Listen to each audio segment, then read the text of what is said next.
जय हिंद दोस्तों, इग्नो वाला फौजी यूट्यूब चैनल में आपका स्वागत है। आज हम बात करते हैं BSKG 178 बुक के चैप्टर नंबर 16 के बारे में।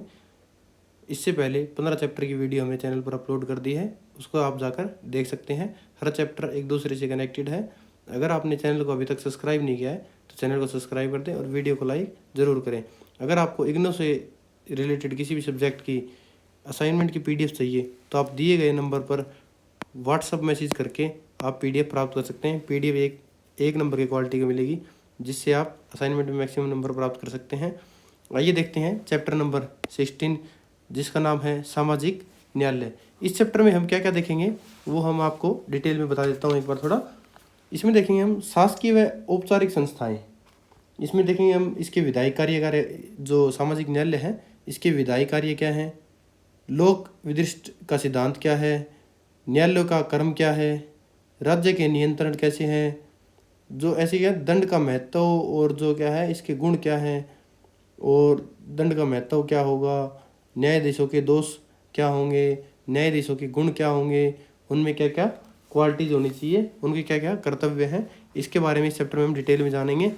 इसका जो पहला क्वेश्चन है वो इस चैप्टर के बारे में बताया गया है कि इस चैप्टर में क्या क्या पढ़ेंगे, वो मैंने आपको पहले डिटेल में बता दिया है। अब जानते हैं पहला क्वेश्चन। पहले क्वेश्चन में देखते हैं सामाजिक न्याय व्यवस्था में शासकीय व औपचारिक संस्थाएं क्या है, चर्चा कीजिए। तो क्या है सामाजिक न्याय व्यवस्था में जो शासकीय व औपचारिक संस्था है ना, इसका हमें जिक्र करना है। तो इसमें जानेंगे कि धर्मशास्त्रीय साहित्य की मूल पृष्ठभूमि राजतंत्रात्मक शासन है। जो धर्म के हिसाब से जो साहित्य में जो हमने पढ़ा है उसकी पृष्ठभूमि के हिसाब से जो शासन क्या है, राजतंत्रात्मक है, जिसमें राजा शासन करता है। इसलिए न्याय व्यवस्था औपचारिक रूप से राजा के नाम से संचालित मानी गई है। तो इसका औपचारिक रूप से क्या हो गया, न्याय व्यवस्था किसके नाम से चलेगी, राजा के नाम से चलेगी। स्मृतियों में वर्णित न्याय सभा का प्रमुख केंद्र राजा ही था, परंतु यदि राजा स्वयं न्याय करने में सक्षम न हो तो उसके द्वारा नियुक्त 3 सभ्य न्यायाधीश यह कार्य संभालते हैं। यद्यपि राजा क्या है, शास्त्र परंपरा में राजा की कचहरी सर्वोच्च मानी गई है, परंतु कई स्मृतियों और निबंधों में यह स्वीकार किया गया है कि एकमात्र राज्यसभा पर्याप्त नहीं है, इसलिए विभिन्न स्तरों पर बहुस्तरीय न्यायालय आवश्यक थे। तो इसमें आपने क्या देखा, जो न्यायालय है ना, जो न्यायिक प्रक्रिया है उसमें क्या है, एक राज्य हो गया, उसमें न्यायिक प्रक्रिया होगी तो उसका मेन हेड कौन होगा, राजा होगा। सर्वोच्च न्यायालय का जो न्यायाधीश कौन होगा, वो राजा होगा। अगर राजा प्रेजेंट नहीं है, उसकी एब्सेंट है, तो वो क्या करेगा, 3 न्यायाधीश क्या करेगा, अपने हिसाब से अपने मन से, कोई कुशल होगा, बुद्धिमान होगा, जिसमें गुण होंगे, उसको 3 न्यायाधीश नियुक्त करेगा जो फैसला सुनाएंगे। इसके साथ ही क्या दिया गया है कि एक न्यायालय क्या है, कई बार प्रजा इतनी बड़ी हो जाती है, राज इतना बड़ा हो जाता है कि वो इसको संभाल नहीं पाते, अकेले सारे सभी दुखों का निवारण नहीं कर सकते। इसलिए क्या कर दिया, उसमें बहुत सारे न्यायालय होंगे। तो उस न्यायालय को क्या है, बहुत सारे स्तर होंगे। पहले जो मेन स्तर है, पहला तो वो राज्य ही होगा, फिर क्या होगा, अगला स्तर होगा जिला स्तर पर होगा, फिर ग्राम स्तर पर होगा। तो हर जगह क्या है, अपने अपने न्यायालय होंगे, जिस पर अलग अलग न्यायाधीश होंगे, उनके क्राइटेरिया अलग होंगे और उनके जो कार्य क्षेत्र होंगे वो भी अलग अलग होंगे। तो इसमें देखते हैं पितामह द्वारा वर्णित पद है। इसमें बताया गया है कि प्रथम स्तर पर ग्राम न्यायालय, मैंने बताया था कि सबसे नीचे क्या होगा, ग्राम न्यायालय। उससे ऊपर जाएंगे तो पूर्व और जनपद, जो क्या है नगर परिषद हो गई। जो मान नगर में हमने पहले भी आपको पढ़ाया था, पौर 2 भाग होते हैं, पौर और जनपद। जनपद क्या हो गया, जो लोकल उसकी जनता है, पौर क्या होगी, जिसमें जो राजधानी है उनके सदस्य हो गए, उसका बोला जाता है। तो प्रथम स्तर पर ग्राम न्यायालय। उससे ऊपर जाएंगे तो क्या हो गए, पूर्व जनपद न्यायालय, इनमें जो नगर में होते हैं वो न्यायालय हो गए। और शीर्ष पर क्या हो गए, इसके ऊपर जाएंगे तो क्या होंगे, राजकीय न्यायालय माना जाएगा। जो राजकीय न्यायालय होता है वो ये है। और इसके नीचे क्या होंगे, इसमें 2 भाग होते हैं राजकीय न्यायालय के, एक नगर हो गया और दूसरा कौन सा हो गया, ग्राम। तो पहले स्तर का ग्राम, दूसरा पौर जनपद, और फिर तीसरे लेवल पे राजकीय, जो हमारा उच्च न्यायालय होगा सबसे। कौटिल्य के अर्थशास्त्र में यह संरचना अधिक स्पष्ट मिलती है। उन्होंने प्रशासन को कई इकाइयों में विभक्त किया है। 10 गांवों का समूह क्या है, संग्रहण है। 400 गांवों का केंद्र है, द्रोणमुख है। 800 गांवों का जो प्रमुख है उसे, उसका प्रशासनिक केंद्र है, उसे क्या बोलते हैं, स्थानीय। तो ये क्या है, इसका जिक्र कहाँ किया गया है, कौटिल्य के अर्थशास्त्र में किया गया है। और पैट्रिक ओलिवेल के अनुसार यह स्थानीय ही प्रांत की राजधानी जैसा केंद्रीय प्रशासनिक तंत्र था। तो जो पैट्रिक ओलिवल हैं, विदेशी, जो उन्होंने अपनी बुक लिखी है उसमें बताया है कि जो ये स्थानीय है ना 800 गांवों का प्रशासनिक केंद्र, यही क्या है, राज्य की राजधानी है। इन सभी स्तरों पर न्यायालय स्थापित करने और प्रत्येक में 3 अमात्यों को न्याय निर्णय हेतु नियुक्त करने की व्यवस्था थी। तो मतलब एक व्यवस्था बनाई गई थी जिसके अंदर क्या है, जो न्यायालय होगा ना उसके अंदर 3 अमात्य, 3 अधिकारी, 3 न्यायमूर्ति होने ही चाहिए। इसके साथ ही स्मृतियों में अनौपचारिक सामाजिक न्याय तंत्र का भी विवरण मिलता है, जैसे कुल, ग्राम, पुग, श्रेणी, व्रत, संघ, गुल्म आदि में शासकीय न्यायालय औपचारिक नियमों व प्रक्रियाओं से बंधे थे, जबकि सामाजिक न्यायालयों में स्थानीय बुद्धि विवेक और प्रचलित व्यवहार का अधिक प्रयोग होता था। जो कि क्या है, जो शासकीय न्यायालय है ना, जैसे सर्वोच्च न्यायालय हो गया, राज्य का हो गया, या क्या हो गया, नगरीय, पौर और जनपद का हो गया, वो क्या थोड़े बंधे होते थे, वो रूल के हिसाब से अपनी न्यायिक प्रक्रिया करते थे। परंतु जो गाँव में होती थी ना, वो उसके क्या है, उसके जो बुद्धिजीवी लोग हैं, जो क्या है थोड़े वरिष्ठ हैं, बड़े लोग हो गए, या क्या होंगे जो जिसे अनुभव ज़्यादा हो, जो प्रचलित हो, तो उसके हिसाब से वो अपना हिसाब से न्याय करते थे। न्याय प्रक्रिया की जटिलता, विविध प्रस्तुतिकरण साधारण व्यक्ति के लिए कठिन था, इसलिए इन औपचारिक संस्थाओं को स्थानीय स्तर पर विवाद निपटाने का अधिकार दिया गया था। जो प्रमुख सामाजिक न्यायालय है उसके बारे में देखेंगे। इसमें क्या है, क्या क्या देखा जाता है, प्रमुख जो सामाजिक न्यायालय होता है उसमें क्या, कुल संबंधियों का समूह जहाँ घरेलू विवाद सुलझाए जाते हैं, ये कुल का जो सामाजिक न्यायालय है उसमें। श्रेणी, समान व्यवसाय वाले व्यापारियों व शिल्पियों का संगठन, जो व्यापार संबंधित जो शिल्पियों का जो संगठन है, जो उससे संबंधित मुद्दे हैं वो श्रेणी न्यायालय में सुलझाए जाते हैं। पुग, ग्रामवासियों का सामूहिक संगठन होता है, ये होता है। संघ, बौद्ध और जैन भिक्षुओं के संगठन को संघ बोला जाता है। अग्रहार, ब्राह्मणों को दान स्वरूप प्राप्त गांवों के न्यायिक निकाय, इससे संबंधित क्या है अग्रहार। जो व्रात और गुल्म है वो क्या है, सैनिक या विशेष कार्यों के सामूहिक दल होते हैं। तो इनको बहुत इंपॉर्टेंट, इनको याद कर लीजिएगा, बहुत आसान है। कुल, श्रेणी, पुग, संघ, अग्रहार और व्रत और गुल्म। धर्मशास्त्र इन संस्थाओं को अपनी अपनी सीमा में न्याय करने का अधिकार देता है, किंतु ये संगठन पूर्णतः स्वतंत्र नहीं थे। ये न्याय करने का इनका अधिकार क्षेत्र था, परंतु ये स्वतंत्र नहीं है। गंभीर अपराध अर्थात साहस, जैसे कि हो गया हत्या हो गई, डकैती के मामले हो गए, इसमें निर्णय करने का अधिकार इन्हें नहीं था। बृहस्पति के अनुसार केवल राजा द्वारा मान्यता प्राप्त संगठन ही न्याय कर सकते थे। तो बृहस्पति में क्या लिखा गया है कि जो राजा ने जिसे मान्यता प्राप्त कर रखी है ना न्यायालय को, वही क्या है, न्याय कर सकता है। कर्तकल्लपत्रु में लक्ष्मीधर लिखते हैं कि यदि कोई समूह राजा की अनुमति के बिना न्याय निर्णय करे तो वह दंडनीय है। तो क्या है, कर्तकल्लपत्रु में लक्ष्मीधर जो द्वारा लिखा गया है उसमें लिखा जाता है कि यदि कोई समूह राजा की अनुमति के बिना कोई न्याय कर देता है तो वो क्या है, दंडनीय माना जाता है। इस प्रकार स्मृति चंद्रिका के अनुसार राजा सामाजिक संगठनों द्वारा बनाए गए किसी भी नियम को रद्द कर सकता था। तो इसमें क्या है कि जो स्मृति चंद्रिका है इसने लिखा कि जो राजा है वो सामाजिक संगठन जिसने बनाए है ना, वो किसी भी नियम है उसको रद्द कर सकता है यदि वह वेद स्मृति के विरोध में हो या लोभ आदि से दूषित हो। सोमेश्वर के अभिलेख से पता चलता है कि राजा इन संस्थाओं को औपचारिक मान्यता देता था और उनके प्रमुख नियुक्ति भी राज्य द्वारा संपन्न होती थी। तो सोमेश्वर का अभिलेख हमें मिला है, उसकी स्टडीज हुई है, उससे पता लगा है कि जो राजा है इन संस्थाओं को क्या है, औपचारिक मान्यता देता है और इन जो इनके प्रमुख है ना न्यायालय के, उनको नियुक्त भी करता है। तो इस प्रकार प्राचीन भारत में सामाजिक न्यायालय, शासकीय न्यायालय दोनों मिलकर न्याय व्यवस्था को सुलभ, बहुस्तरीय और समाजोन्मुख बनाते हैं ताकि यह व्यवस्था न फैले, समाज में व्यवस्था बनी रहे। अगला क्वेश्चन है, सामाजिक अर्थव्यवस्था में धर्मशास्त्रों के अनुसार विधायी कार्यों पर संक्षिप्त नोट लिखें। तो मतलब सामाजिक व्यवस्था के अनुसार क्या लिखना है, हमें विधायी कार्य पर नोट लिखना है, विधायी कार्यों के बारे में बताना है।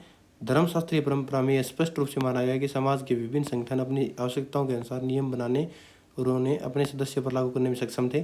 उदाहरण के रूप में ग्राम संगठन गाँव के विकास हेतु लोगों से कुएं, तालाब व अन्य सार्वजनिक निर्माणों के लिए श्रम या धन दान की अपेक्षा कर सकता था। मतलब क्या है जी, ग्राम स्तर पर क्या है, लोगों के पहले क्या है, इतना धन धान्य नहीं थे, तो क्या करते थे, लोगों से क्या है, जो उन्हीं की उपयोग की चीज़ें जैसे कि कुएं हो गए, गांव के सारे लोग यूज़ करते हैं, तालाब हैं गांव के सारे लोग यूज़ करते हैं, जो सार्वजनिक काम है, जो निर्माण है, उसके लिए सब लोग यूज़ करते हैं।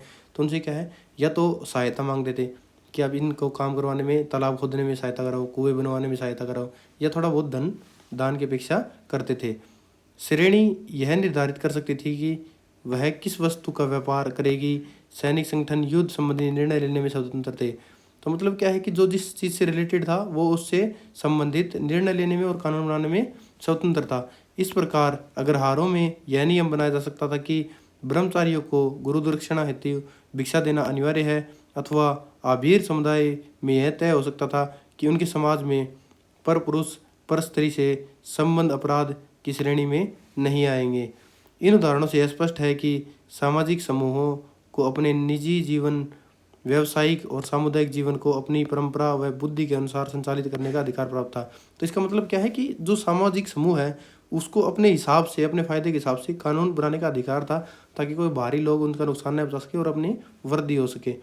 यह व्यवस्था भारतीय लोकतांत्रिक परंपरा तथा सत्ता के विकेंद्रीकरण की दृष्टि से अत्यंत महत्वपूर्ण थी, क्योंकि इसे समाज के भीतर स्वशासन और अनुशासन दोनों विकसित होते थे। लोक विद्विष्ट के सिद्धांत की चर्चा कीजिए। तो इसमें बारे में जानते हैं। धर्मशास्त्र इस विषय में अत्यंत उदार और कई दृष्टियों से क्रांतिकारी है। ये स्वीकार करते हैं कि यदि वेद या स्मृति का कोई नियम सामाजिक आचार के विपरीत हो जाए तो वह नियम मान्य नहीं जाएगा। याज्ञवल्क्य का प्रसिद्ध वचन है।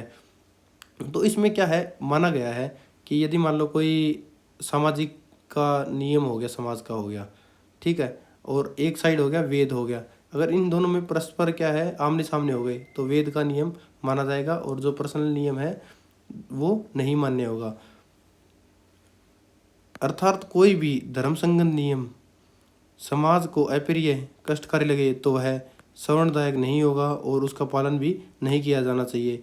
लोक विधिविष्ट का यह सिद्धांत धर्म से कट्टरता हटाकर उसे परिस्थितियों के अनुसार बदलने के योग्य और लचीला बनाता है। जैसे क्या है कि टाइम टू टाइम क्या है, धर्मसंगत नियम चेंज होते रहते हैं।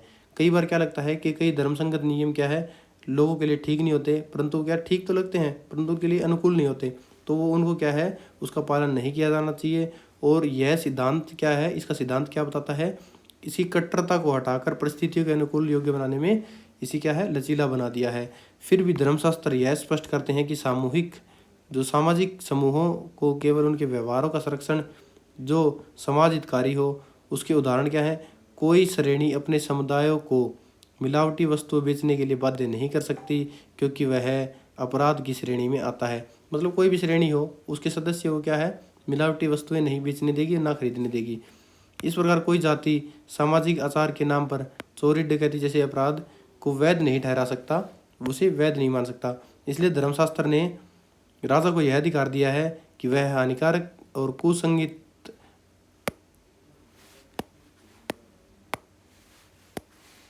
इसमें क्या है कि धर्मशास्त्र में राजा को अधिकार मिल गया है कि जो हानिकारक और कुत्सित परंपराओं को समाप्त कर सकता है। वह भारतीय वैधानिक दृष्टि राजनीतिक और सामाजिक संस्थाओं के बीच में संतुलन का पक्ष लेती है, ताकि दोनों परस्पर एक दूसरे को नियंत्रित कर सके। दो समान शक्ति वाली संस्थाएं हैं के बीच सामंजस्य तभी संभव है जब उन्हें एक दूसरे को सीमित करने का अधिकार प्राप्त हो। अब हमें क्या है, इन पर विचार करना है, न्यायालयों का क्रम देखना है, राज्य का नियंत्रण के बारे में जानकारी करनी है जो कि इम्पोर्टेंट है। न्यायालयों का क्रम, याज्ञवल्क्य स्मृति पर लिखी विश्वरूप की टीका बताती है कि न्याय का कर्मात्मक ढांचा 3 स्तरों पर है। तो मतलब न्याय का कर्मात्मक ढांचा क्या है, 3 स्तर का है। पहला का है कुल परिवार, दूसरा श्रेणी जिसमें क्या है, सामुदायिक या व्यावसायिक संगठन हो गए, और अगला क्या है, पुग जिसमें क्या है, ग्राम और सर्वजन का संगठन आता है। 3 लेवल पर क्या है, इसको हम देखते हैं। अर्थात सबसे पहले विवाद का निस्तारण परिवार में होना चाहिए। कोई मतलब आजकल भी देख सकते हैं, कोई छोटा मोटा मुद्दा हो, पारिवारिक मुद्दा हो, तो परिवार में बैठकर उसको सुलझा लिया जाता है और वो आपस में मान जाते हैं, कोर्ट कचहरी के चक्कर नहीं काटने पड़ते। यदि पक्षों को वहाँ संतुष्टि न मिले तो वे अपनी जाति, पेशे या समुदाय की श्रेणी में मामले को ले जा सकते हैं। फिर उसके बाद क्या, वहाँ संतुष्टि नहीं मिली तो ग्राम लेवल पर जाएगा, सरपंच के पास जाएगा, फिर उससे आगे जाएगा। इसके बाद यह भी समाधान न हो तो पूज्य ग्राम संगठन के समक्ष विवाद प्रस्तुत किया जाता है। उससे अगले लेवल पर देवण के अनुसार ये सभी न्यायालय जघन्य अर्थात निम्न स्तर के माने जाते हैं। सर्वोपरि राजकीय न्यायालय होता है जहाँ सामाजिक न्यायालय के निर्णय को चुनौती दी जा सकती है। तो ये क्या है, जो अभी 3 बताए हैं ना, ये सारे क्या है, निम्न लेवल के न्यायालय हैं। इसके बाद क्या सर्वोच्च न्यायालय है, वो कौन सा है, राजकीय न्यायालय, जहाँ पर इससे उसके निर्णयों को कोई चुनौती नहीं दे सकता। इसमें क्या है, बृहस्पति समृद्धि 4 प्रकार के न्यायालयों का उल्लेखित करती है। इसमें पहला है शास्त्रित, राजा द्वारा संचालित और शास्त्र सम्मत न्यायालय। तो इसमें क्या है, यह सबसे टॉप सर्वोच्च न्यायालय होता है। अगला है मुद्रित, राजा की मुद्रा या अधिकार लेख द्वारा स्थापित न्यायालय।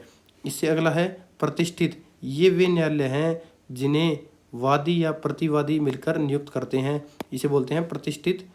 अप्रतिष्ठित क्या है, घूमने वाले न्यायालय, जो विभिन्न स्थानों पर जाकर विवाद का निस्तारण करते हैं, जो ग्राम गांव इसी टाइप का होते हैं, उसे बोलते हैं। इस प्रकार प्राचीन भारत में न्यायालयों की बहुस्तरीय और विविध संरचना विद्यमान थी। जो राज्य का नियंत्रण है, इसके बारे में देखते हैं। यह प्रश्न हमेशा महत्वपूर्ण रहा है कि शासन या न्यायालयों को लोगों की निजी व सामाजिक जीवन में कितना हस्तक्षेप करना चाहिए। व्यक्ति कई बार राज्य से, कभी समाज से दबाव झेलता है। जब समाज अनुचित दबाव डालता है तो व्यक्ति राज्य से संरक्षण चाहता है। जब राज्य की अति हस्तक्षेप करे तो वह समाज की ओर देखता है। प्राचीन भारतीय न्याय व्यवस्था में इन संघर्षों में संतुलन के सिद्धांत को अपनाती है। यद्यपि राज्य को अधिक महत्व दिया गया है, परंतु सामाजिक संगठनों को उनके क्षेत्र में सहायता दी गई है। तो एक क्या है, एक व्यक्ति हो गया, मान लो वो व्यक्ति क्या है, उस पर दोहरा दबाव होता है। एक क्या होता है, समाज का होता है, एक किसका होता है, उसके राज्य का होता है। परंतु इसमें क्या है, जब कोई समाज उसका शोषण करता है तो किसके पास भाग के जाता है, राज्य के पास। यदि उसका राज्य शोषण करता है तो किसके पास भाग के जाता है, समाज के पास। तो इस दोनों में क्या है, संतुलन दिया गया है, दोनों में आपस में, राज्य और समाज के बीच में। परंतु शक्तियाँ किसको ज़्यादा दी गई हैं, राज्य को, इसमें इसको ज़्यादा शक्तियाँ प्रदान है। तो बृहस्पति समृद्धि के अनुसार क्या है, केवल सामाजिक न्यायालय निर्णय नहीं कर सकते जिन्हें राजा द्वारा मान्यता प्राप्त हो। केवल सारे ऐसे नहीं है कि भाई किसी ने भी सामाजिक न्यायालय बना दिया और वो निर्णय करने लग गया। जो राजा द्वारा मान्यता प्राप्त है, राजा उसे अनुमति देता है, वही क्या है, सामाजिक न्यायालय है, वही निर्णय कर सकते हैं। साहस जैसे मुद्दे, जैसे मतलब हत्या हो गई, लूट आदि से जुड़े अपराध केवल राजकीय न्यायालयों में निपटाए जाएंगे। ऐसा नहीं है कि सभी मुद्दे जो निम्न न्यायालय है उनमें निपटा दिए जाएंगे। कई मुद्दे ऐसे हैं जैसे हत्या हो गई, लूट आदि हो गए, वो राजकीय न्यायालयों में निपटाए जाएंगे। समृद्धि चंद्रिका इस सीमा को संकुचित करती है और कहती है कि सामाजिक न्यायालय केवल उन विवादों पर निर्णय कर सकते हैं जो सदस्य की सामुदायिक भूमिका से संबंधित हो, जैसे कर्तव्य पालन में त्रुटि हो, संगठन के कार्य में बाधा, मतलब छोटे लेवल के हो गए। इस प्रकार सामाजिक न्यायालय को सीमित किंतु महत्वपूर्ण अधिकार प्राप्त थे और अंतिम अधिकार राज्य के पास रहता है। यह संतुलित ढांचा व्यक्ति, समाज और राज्य तीनों के हितों की रक्षा करता है। इस प्रकार ये हमारा चैप्टर नंबर 16 यहाँ पर कंप्लीट होता है। आगे हम देखेंगे चैप्टर नंबर 16 में मिलेंगे। तब तक हमारे चैनल को सब्सक्राइब कर लो और वीडियो को लाइक करो। अगर आपको कोई असाइनमेंट सोल्व चाहिए तो दिए गए नंबर पर कॉन्टैक्ट कर सकते हैं। आज के लिए जय हिंद, जय भारत।